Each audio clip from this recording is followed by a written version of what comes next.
Jennifer Wickham is a filmmaker and a member of the Gidimt'en Clan of the Wet'suwet'en people. In 2012, she moved home to defend her clan's territory against multiple pipeline projects, and especially the aggression of Coastal GasLink. Her work on the documentary film Yintah is the main focus of our conversation.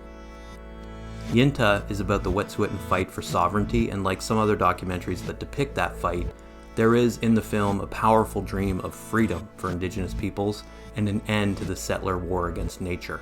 Yintah is now on Netflix. After striking a deal with the streamer that will see it reach a broader audience, I was thinking about what it means to distribute a film like Yintah, which challenges the legitimacy of the Canadian state and Canadian law on a platform like Netflix.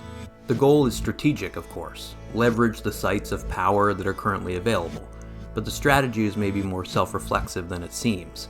In this interview, Jennifer talks about her conviction that people who identify as allies with the Indigenous nations that are resisting neo-colonialism aren't always conscious of what that declaration of solidarity means. From Wickham's perspective, a more powerful and lasting movement of settler allyship would involve a more authentic commitment to collective survival and a sense of the sacrifices that entails. The film gives us an account of what that looks like. It's really beyond sobering. The film exposes the continuum of tyranny imposed by the RCMP on Indigenous peoples.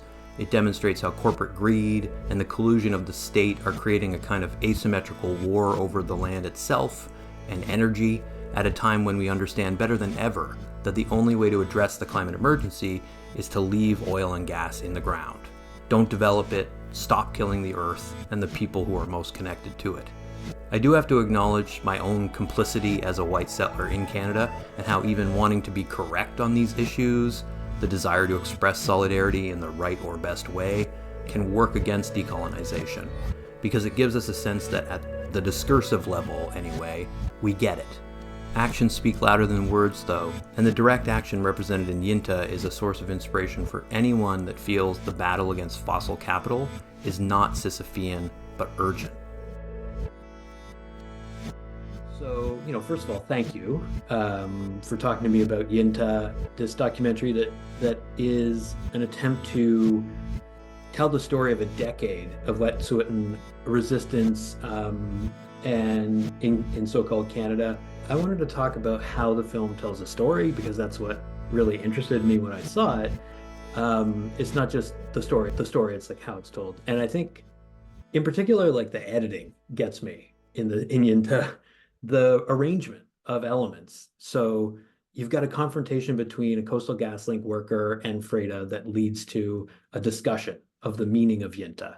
You've got a standoff between Freda and an RCMP officer who's like especially arrogant, that is then followed by a recounting of the RCMP's colonial legacy and how that continues in the present. Like there are all these moments where the editing is contrasting, scenes of life on the land with the sort of artificiality of these official government press conferences and stuff. So I feel like the arrangement of scenes is, as I say, is sort of trying to tell part of the story or give a feeling about how like the colonial state works. And I wondered if you wanted to talk about how those editing choices are meant to speak to the viewer on maybe a more subtle or subliminal level. Yeah, so we have such a rich history, and all of our footage spans over 10 years, which was over 1,000 hours. um, but there's so much backstory that is a part of our history that obviously we couldn't capture in the style of footage, the verite footage that we have. And so it was really, looking at archival footage, with the residential schools. And there was a documentary film made during the Delgamuukw and Gasteway court case called On Indian Land that we also used some archival footage for. You see like the feasts that happened, the bathlats in the film during Delgamuukw. And we just really wanted to set up the audience to fully understand our history. And I think one of the important things was, in this whole fight for our sovereignty is that people recognize, but also have a good understanding of the legitimacy of Wet'suwet'en law, because that's what we're upholding. That's what Mm-hmm. this whole thing is about. It's not just about like one pipeline or one project. There's many proposed projects on our territory. And so we, you know, in asserting our jurisdiction, have been framed in so many different ways by mainstream media and our opponents within government and industry, that were just like this rogue little group Mm-hmm. of activists, Protesters, yeah. protesters. Mm-hmm. And so we really wanted the public and anyone who watches the film to know and really understand the legitimacy of our Wet'suwet'en governance system and our laws on the Yintah. We took these Mm-hmm. little snippets, right, of interactions, and then followed it up with whatever archival footage, or, we tried really hard, wherever possible, to not use voiceover within the documentary. We really wanted the footage Mm-hmm. to live and breathe on its own. Um, but Mm-hmm. as you can see for the first half of the film, it's a lot of historical information. And so we did, as sparingly as possible, use the voiceover. Mm-hmm. Yeah, I just like all these techniques are really amazing to me as like a student of film. And there's like such an incredible history of Indigenous film in Canada, in so-called Canada. Like this film reminded me to some extent of like Alanis Obomsawin's work, Mhm. Our People Will Be Healed, films like that, in terms of like using archival footage. But you mentioned this fact of just sort of arguing, asserting Wet'suwet'en law, the legitimacy of it. By extension, it's about like the illegitimacy of colonial law as this sort of weapon of domination and extraction. And I like that, you are citing these legal precedents and saying like the nation of Canada is disregarding these precedents. It's disrespecting Indigenous title. It's using injunctions to just like ram through these projects, basically. And like one of the things I felt when I was watching the film is just like how these places where profit is made are generally really far away from the places that they're profiting from. And that like the film, it felt to me, was about collapsing these distances in a lot of ways. Like, and when you collapse that distance, a lot of things can happen. Like it can mean Coastal GasLink and RCMP reps are coming in and displacing people. Like Mhm. that can be a literal collapsing of like boundaries. But it can also mean greater knowledge and understanding if you collapse that distance between those who are fence line communities, frontline communities, and those that kind of don't have to face those impacts.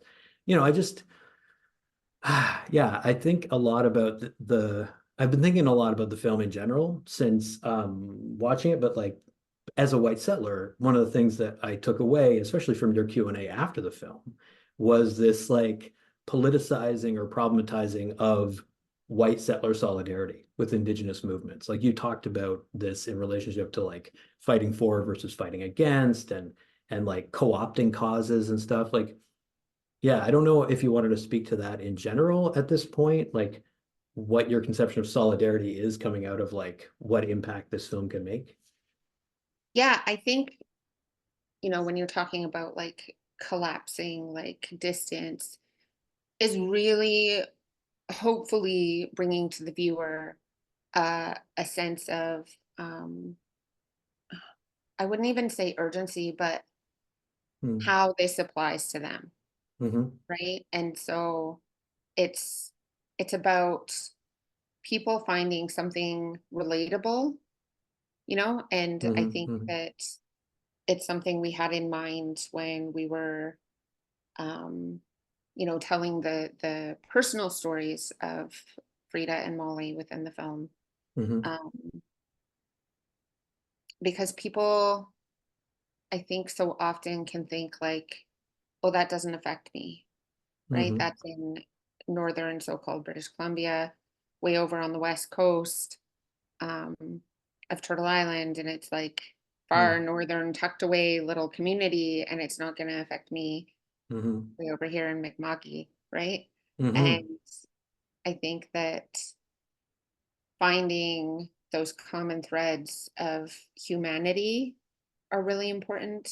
And, we've been saying for a long time that we don't want acts of solidarity. We Mm. want people to be invested in themselves and taking actions to protect themselves, because this planet doesn't operate in silos, right? Like, Mm-hmm. and we see that very clearly these days with what we now call fire season. The border is not going to stop a wildfire Yeah. or chemical pollution Right. or any of these things, an oil spill or a gas leak. Like, and Mm-hmm. so we have these projects that are crossing these imaginary lines, and it's all connected. The waterways are all connected. It's one of the common phrases during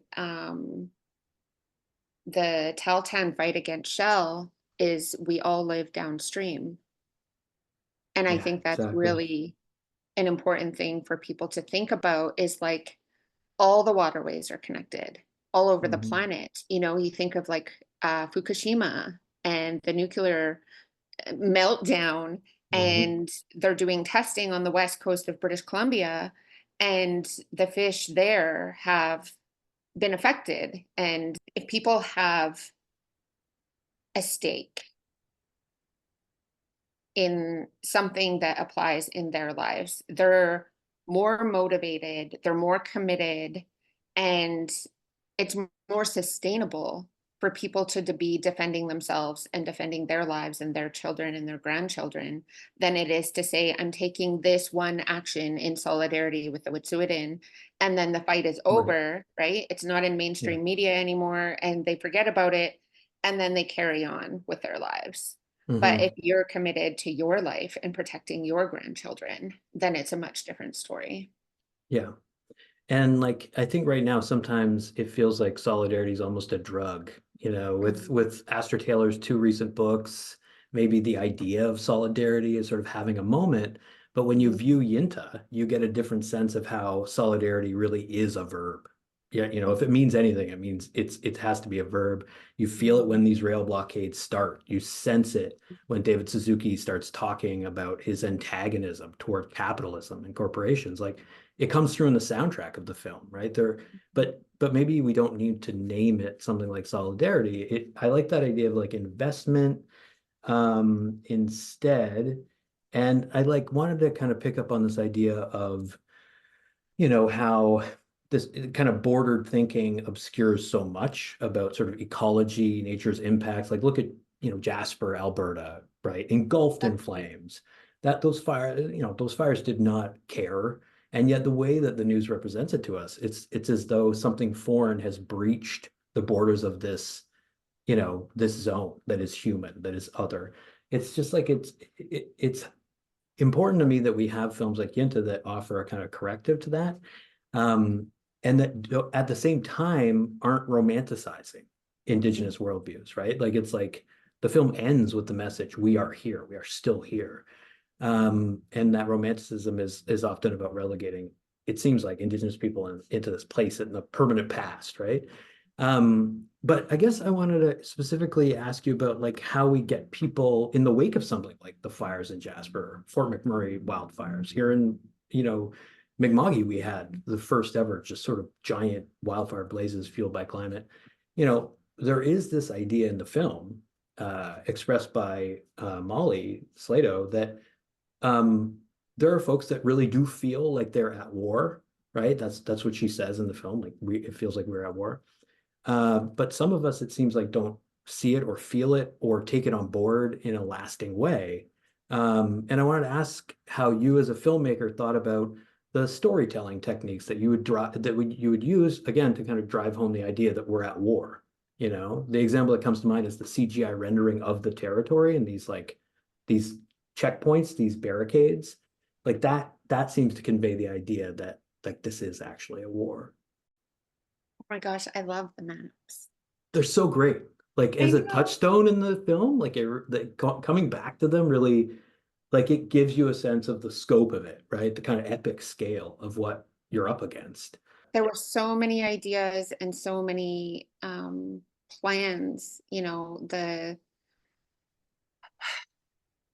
animation that was created for the film, like we couldn't even fit it all because we're trying to keep Hmm. it, Hmm.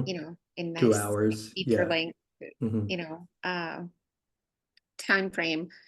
Um, but yeah, we did, there was a lot of thought and brainstorming Hmm. put into how do we show, especially for people that aren't familiar, like I'm thinking of like a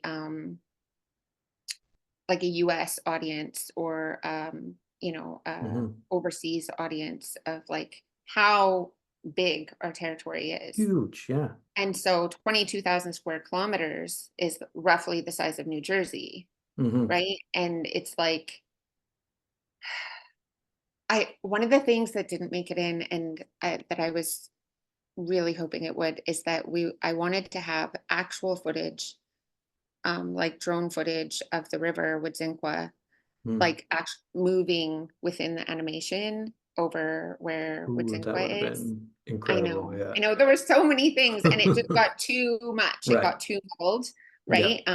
And so then we have these like larger than life representations with images from the camps, Hmm. right? So Hmm. we see No More Stolen Sisters banner, right, for 39 kilometer and we see like the kind of spiked fencing from Hmm. Coyote Camp, and we see like the gate for Unistoten. And one of the things, like I know we only got like a couple of tiny clips of Ganan Hario, who's the war chief in Tyranny, Hmm. but one of the things that he always tells me is like, I don't want you guys, because he's been here, he's been out to the Yintah and Hmm. he's seen it. He's seen the mountains and the river and all the territory. And he's like, I don't want what happened to us to happen to you. And he told me that like Toronto, one of the largest cities in Canada, used to be a hardwood forest. Hmm. And that blows my mind. Like Yeah. I can't even fathom something like that. And so that's what like that personal investment and relationship. And that's one of the things that we really value. And like our ancient alliance with the Gidimt'en, we went to Delgamuukw and Gasteway, like took Canada to court together. We have and to think about it, to think about how we've always worked together. And the Gidimt'en language and the Wet'suwet'en language are totally different. They're from different language groups. Hmm. And yet we've been working together since forever. Right. And we continue to work together. And so like building those relationships with other nations, in 20, I believe it was 2022, we had we are one campaign. And Hmm. we were having conversations with folks in Mi'kmaq about, the fishing. And we were having conversations with Anishinaabe folks about the moose moratorium.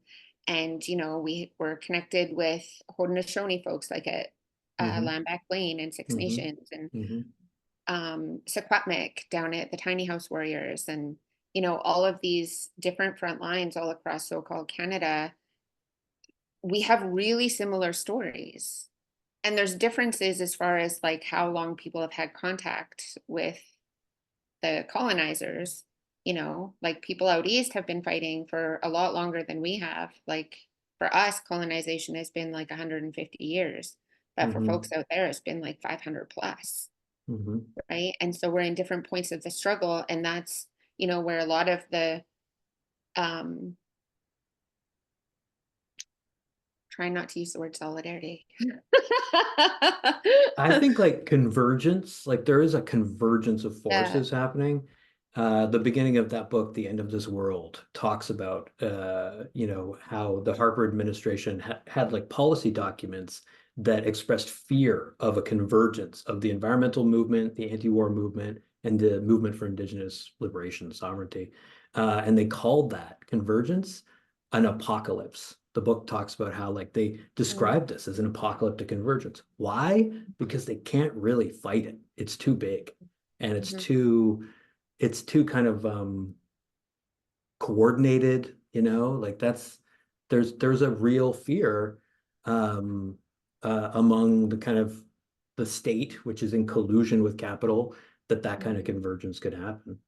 Well, and they talk Yeah. about that in the Sitka report from Hmm. Hmm. 2015, right? Is like naming all these Indigenous people who had um they had a checklist of things that created them more of a threat. Like, are they Hmm. able to move easily, Wow. right? Yeah. And what kind of relationships do they have with other Indigenous nations? Hmm. And they're really afraid of us all getting together. And, we saw that in 2020, shutting shit down Yeah, because we've built relationships, right? And that's right. people are connected and we care about each other and we see ourselves in each other. And I think that's one of the things that, we're motivated to do with um settler folks is Hmm. like we're connected too. And we're not just doing this for our grandchildren, we're doing it for yours as well. Yeah, And so and for sure. getting that recognition of being connected to each Hmm. other, to the land, I think is one of the strengths that we've been able to like pull out of the film. Hmm. Yeah, and I think like the thing that I felt in that room in the Carbon Arc cinema was not just like a feeling that, we're rooted in the same place. We have the same kind of maybe values, or I don't know, ethical sets of responsibility, but that we also kind of have the same enemy, like it gets messy sometimes when the left tries to name its enemy, its antagonist, the problem of fighting against. Like if we're just fighting against the Trumps and Poilievres, then we're losing probably. Mhm, System is hard to disrupt when that is your focus. And I've mhm, learned a lot from thinking with Indigenous academics and activists on how there's obviously this complicity between the settler colonial state and capitalism. And that like it's not too simplistic to basically say the state is the problem, mhm. like you can do that. And if you get that moment of clarity, then things become more straightforward strategically. And I wonder, like, you talk about the kind of educational function of the film, like, were you trying to educate people about just the absurd levels of conspiracy collusion between the state, the legal system, and capitalism? Absolutely. Like the relationship between the RCMP and Coastal GasLink was so tight and so apparent to us. Again, there's like only so much that we could fit within the film, only so much that we got on camera. But Hmm. even unfortunately, it came out in 2020, I think February 20, which was the same time that the raids were happening Right. on Wet'suwet'en territory. So I don't think the article got as much traction as it could have. Hmm. But there was like a narwhal article that came out February in 2020, uh, and they did an FOI request for everything that had to do with Delgamuuk. Hmm. Hmm. And within that, they found emails from the highest levels of government and industry the day after the Delgamuuk decision was announced. And they said, we have to figure out how to secure resources within Wet'suwet'en and Gidimt'en territory. And the Hmm. plan that they came up with was to engage our nations in treaty talks using funds that they had already set aside for residential school survivors. And they Just said that they revolting. would use that money to make it more enticing for people to engage in this process because they know that by signing a treaty, we're giving up 95% of our territory and all our rights to it. Right. And so in 2008, the Wet'suwet'en collectively agreed to walk away from the treaty process because we already know that we have jurisdiction and ownership of our territories. And so there's no way that we're going to make some kind of agreement for a little bit of money in the short term, and then our children and grandchildren in the future have nothing. Yeah. We see that with a lot of modern day treaties, is that people, that was their intention. That was their full intention, is to gain access to our resources on our Yintah permanently because of this Delgamuukw stay away decision. We're not coming out of left field over here. No, yeah. This is something that we've known and we've been experiencing for generations.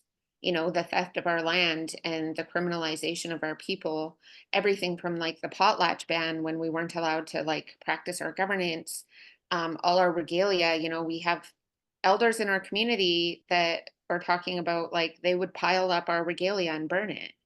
Mm-hmm. And there's people that put their children out on the territory during the residential school.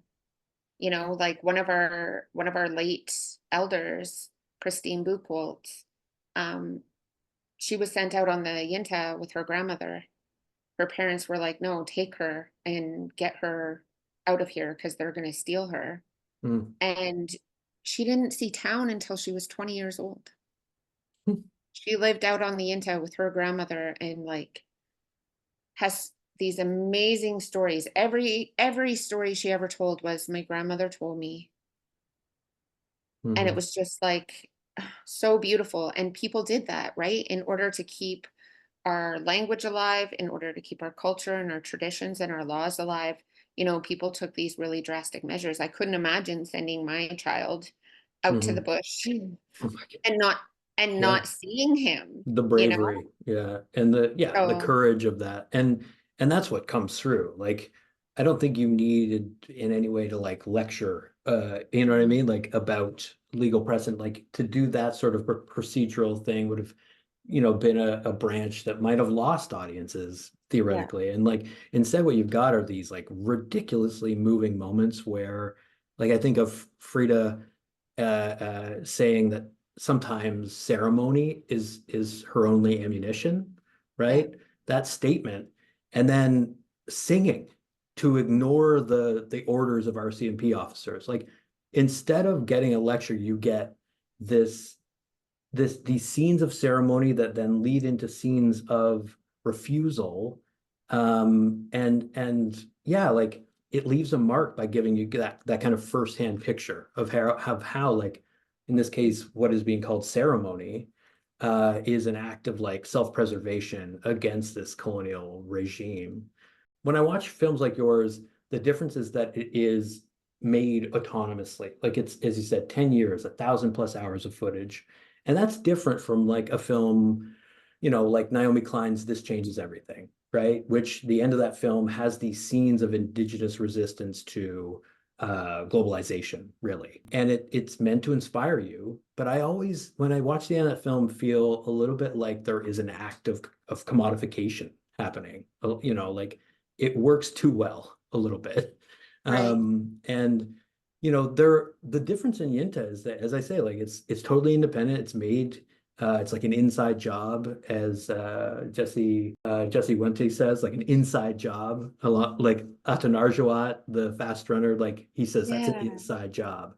And you know it when like you as a white settler are challenged by scenes like the one where the whole community like skins and eats an animal. You see a young person drinking blood, like you don't get an idealized notion of what indigeneity is.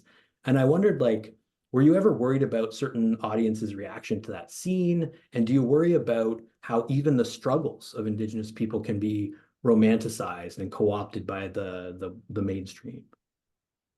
Yeah, well, it was definitely something that we had conversations about, right? Like Mm-hmm. the moose scene, Mm-hmm. because we know on Indian land, the documentary that was made during Delgamuukw had a goat hunting scene, a mountain goat hunting Right. scene, Yeah, yeah. and so they shot the mountain goat, and it tumbles down a hill, Mm-hmm. and they had a broadcaster. I don't know who it was, but They asked them to take that scene out of the film, Right. and they said no. And so they lost their broadcasting deal, and they premiered it over in the UK, Hmm. Europe. They had a European premiere. Wow. And that was it. Hmm. So, I think that those things are always thought about, right? It's Yeah. always in the back of our mind, is like, and I really enjoy every time I've seen it in a theater with folks, and there's like cheers, Mm-hmm. right? When the young man takes that whole cup, and you see Mm-hmm. him like a little, and everyone's Yeah. like, but Oh then they're yeah. cheering, right? And Sure. it's really encouraging. And so, yeah, but those kinds of things, I think, also, because the fight is ongoing, like, we didn't have the opportunity, and nor did we want it, to like Mm. tie it up with a nice little bow at the end. Yeah. Like, Totally. it's done, because it's not, and Not at all. it it won't be until our sovereignty and our jurisdiction is understood and Mm-hmm. recognized and accepted. And that's, like Cody says in the film, like, it's an intergenerational fight, and Mm-hmm. we have to plan for an intergenerational fight. So Yeah. I mean, yeah, and I think too about how Molly in the film straight up says like this, it's not necessarily true that you're going to win. It's that but you still have to stubbornly stand in the way, and cause delay and cause disruption in order to make it just prohibitively expensive for these projects to go forward, to save the earth, like to save the land. And yeah, I mean, like that idea that you have to fight in spite of the feeling of it just inevitably not resulting in a win is a lot. And I wonder, like, you you said like you're not tying it up in a little bow. The idea is not to give this kind of, the film about Standing Rock, for example, Awake, ends with this kind of invitation to the viewer to join the movement. And instead of that, it's like you're conveying the idea that the struggle continues, of course. You obviously want to win, but it's a long struggle. Did you ever worry that that might be disillusioning for folks, or did you just need to be honest about how vast the challenge really is? yeah, I mean, it's definitely something that we talked a lot about, is the ending of the film. Sure. It's like so many things. Like, we have footage of our feast hall opening, and you saw a little bit of Cody building the feast hall, but we Mm-hmm. put the first feast hall in generations back out on the Yintah at Gidimt'en Checkpoint. Mm-hmm. And there's like, we wanted to be accurate, Yeah. right? Yeah. Yeah. Uh, we see the CGL workers still on the territory at the end of the film, Mm-hmm. right? When Frida and Brenda are picking berries. And there's still ongoing court cases for, Slato and Shay and Corey. And Zahale was just sentenced, for doing his job. Mm-hmm. Um, there's ongoing civil suits, right, against the RCMP and CGL and their contractors. Um, we wanted to represent that as accurately as possible, Right. so that there's like a sense of like unsettling with the Mm-hmm. viewers. For sure. And that you ought to be invested at the end of the film in righting this wrong, like, or at least in understanding that a wrong has been committed. I mean, I wanted to talk, I know we're kind of running out of time, but I wanted to talk about the story of so-called Canada presented in this film. I mean, Canada's founders in one scene are called thieves and murderers. There's a clear narrative of the RCMP is a racist institution that perpetuates colonial violence against Indigenous peoples, even just treats them like less than human, casually. Um, And like one of the moments that stuck with me was when Slato says to a representative from the RCMP, "You're ruining our life." And the officer just responds, "Duly noted." It's chilling, right? Like it's just this bone-chilling moment. Were you, and I asked you this during the Q&A as well, like, were you ever shocked by the level of indifference and cruelty really that you documented among the RCMP? Because I know you talked about wanting to like put together a blooper reel of the really egregious stuff. It would be so fun. Yeah. No, no. I mean, No. Yeah.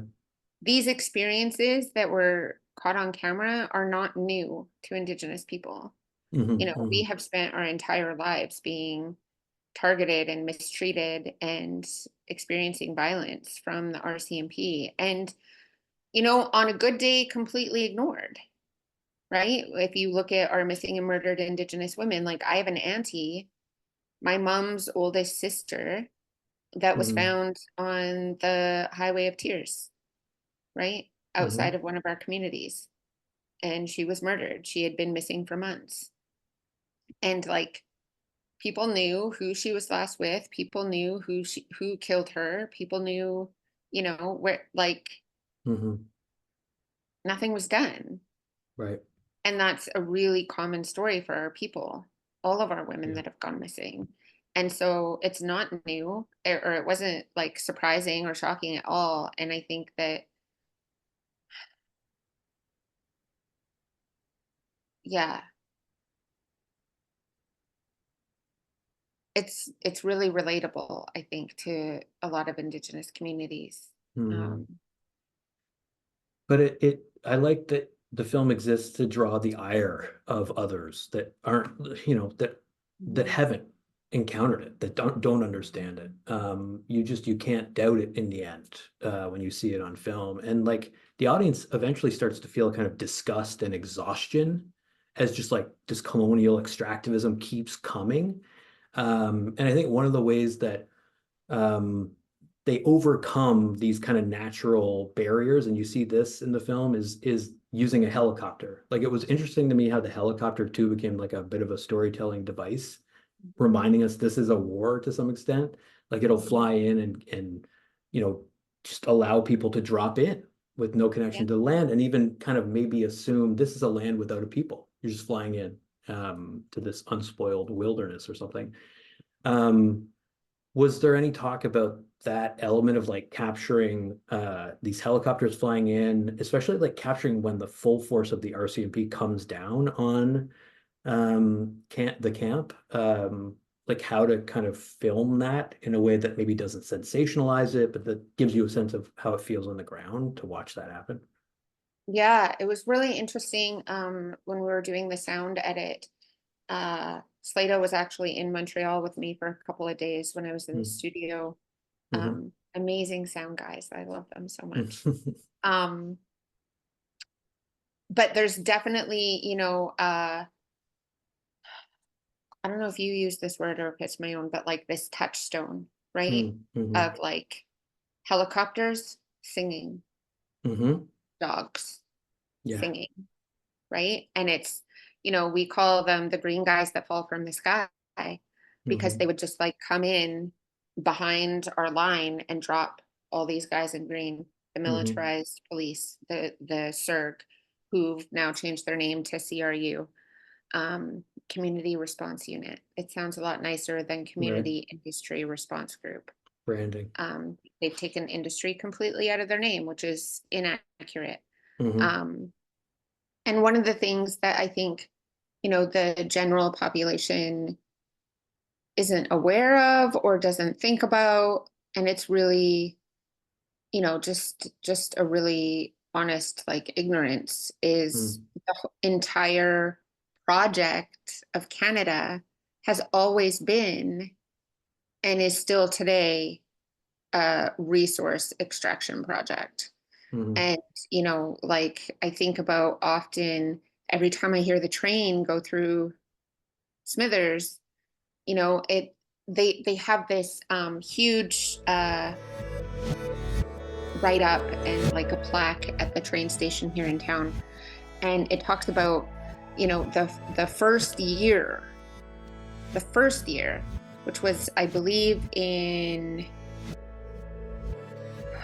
what year was it? I can't remember off the top of my head. But the very first year that the railway was going through Wet'suwet'en territory, they took out $2 million worth of resources,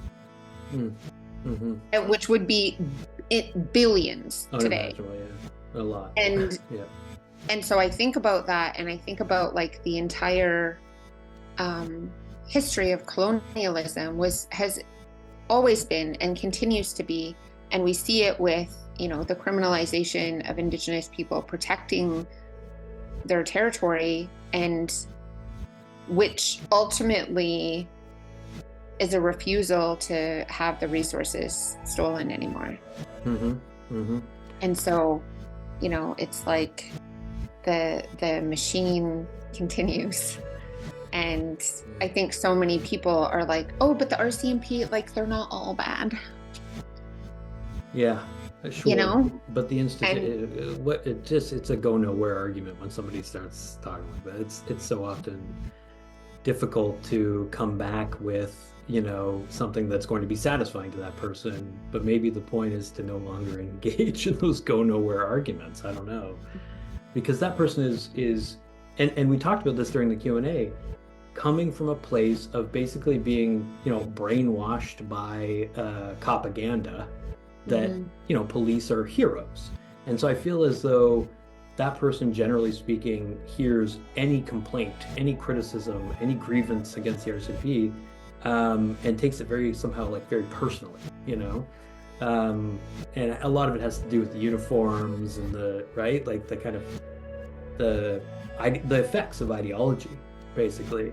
And I think like there is a way that we can, post 2020, leverage what's left of the sort of abolition movement, to point out that, yeah, okay, all cops are not bastards, blah blah blah, but the institution itself, it like Slato explains, like it exists to preserve their system, to preserve a particular system, and if that system is a violent, extractive system, then the institution necessarily becomes, you know, a tool of that system. Anyway, like I'm not telling you anything you don't know, but what I'd mentioned to you at the Q&A was that I think the effect that Yintah has is to really unsettle that idea of heroism, and to like unequivocally frame Frida as a hero and a leader, as other clans pledge support, right? Like those moments, there's close-ups of Frida's face. It's not about just like celebrating this one individual. It is about how her emotion in that moment is like taken in by the viewer and felt, you know. Similar with your sister in terms of like the resilience in the face of this exhausting, implacable force, right? So thanks so much. You're welcome, and thank you.